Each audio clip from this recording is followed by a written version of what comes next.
Hello, Ryan here, aka Mac, and welcome. Today we are going to take a look at all of the work and features that kicked off in the months of January and February.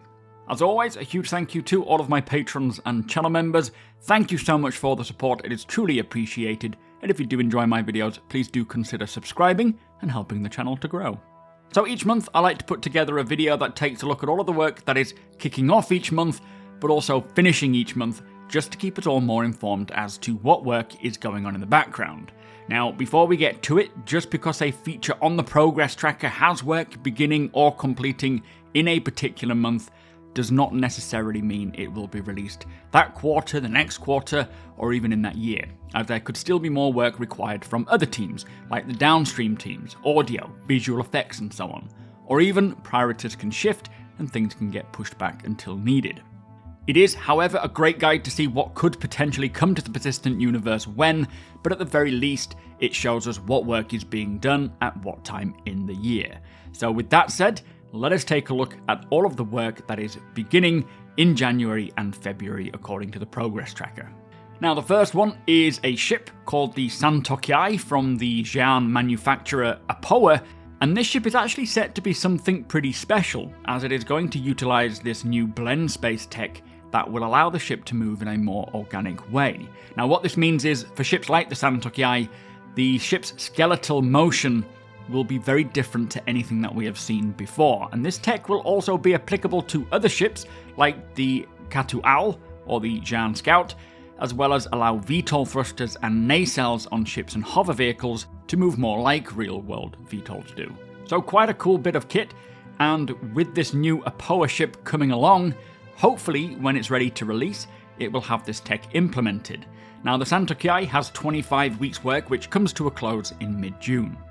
Now, this next deliverable is a new one, and it's called Additional Derelict Settlements.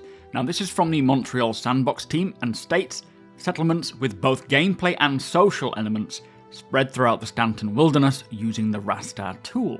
So quite an exciting premise, as this will be bringing new settlements, not just wreck sites, but locations where NPCs are living, and as it states, bringing both gameplay and social elements.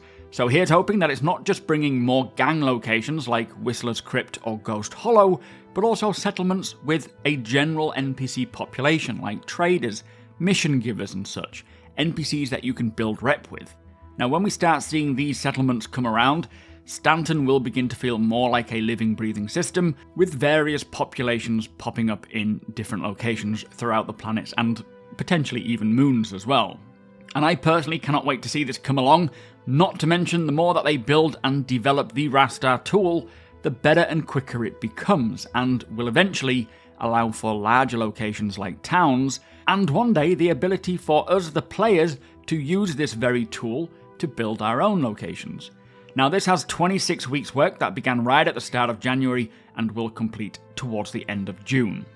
So next up, we have the Duster Faction outfit, who are a gang found within the Stanton system. I wonder if one of these settlements will be one of their headquarters, perhaps? And this will involve, much like what we saw with the Ninetales gang, working together with narrative to develop multiple outfit variations for the Dusters, helping just to further flesh out this gang. Very happy to see more of this stuff getting worked out, as it really adds a lot more character and flavour and depth to the verse, and it had 12 weeks work that should be coming to a close mid to late March. Alright, next up we have Salvage Vehicle Munching, which also has work finishing in March, so hopefully the salvaging ships will have this ability soon, and as you can imagine, this is implementing the ability for ships like the Reclaimer and the Vulture to transform large chunks of metal salvaged from ships into a refinable material using the grinding system. So basically further expanding on the salvaging mechanic, taking it from its tier 0 implementation being hull scraping to the next level. And as mentioned, the work on this comes to a close in March, so I can't imagine we will be waiting too long until we are crunching ships up with those two ships. Now, moving on, we have something called Seated Item Handling, which is one feature that has been kind of needed for a while now, and this will grant players and NPCs the ability to use items or smaller weapons while seated in a passenger seat of a vehicle or ship. So great for mini vehicles, like for example being able to fire a weapon off the back of the Dragonfly. If someone is chasing you, that's going to be handy. But not just for weapons though, being able to use FPS devices, maybe one day something like a handheld scanner perhaps, while you're scouting across the surface of a planet. Things that can be useful while sitting in the passenger seat. Now this feature had 20 weeks work that kicked off right at the beginning of January and will complete mid-May. Now following on from that, we have physicalized weapon handling, and this is referring to physical character animations playing while interacting with and customizing FPS weapons, so providing a more tactile and visceral look and feel to the weapons as you use them. Much like we will eventually see with all aspects of Star Citizen, from ship controls and dashboards to just general items in the verse, having our characters physically interacting with it all will be so immersive, and I think it'll be quite satisfying watching my character reaching out, taking off a sight, or attaching a silencer. Anyway, this had 7 weeks work from the weapon feature team and looks to have completed towards the end of February.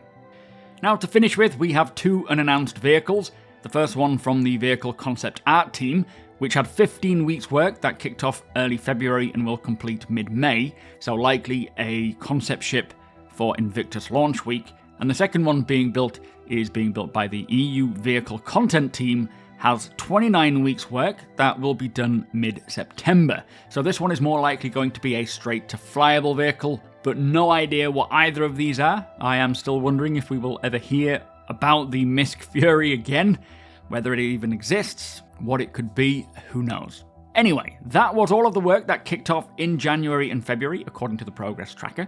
Some real gems there, like vehicle munching, the Santokiai, the Stanton settlements. But with all that said, if you do enjoy my videos, please do consider subscribing and helping the channel to grow. Also, come and hang out over at twitch.tv/supermacbrother. You are all more than welcome over there. Hit the thumbs up if you don't mind, does the channel a big favour. Tick that notification bell if you would like to be notified when my videos go live. Again, huge thank you to my patrons and channel members. Thank you for watching, and I'll see you in the next one.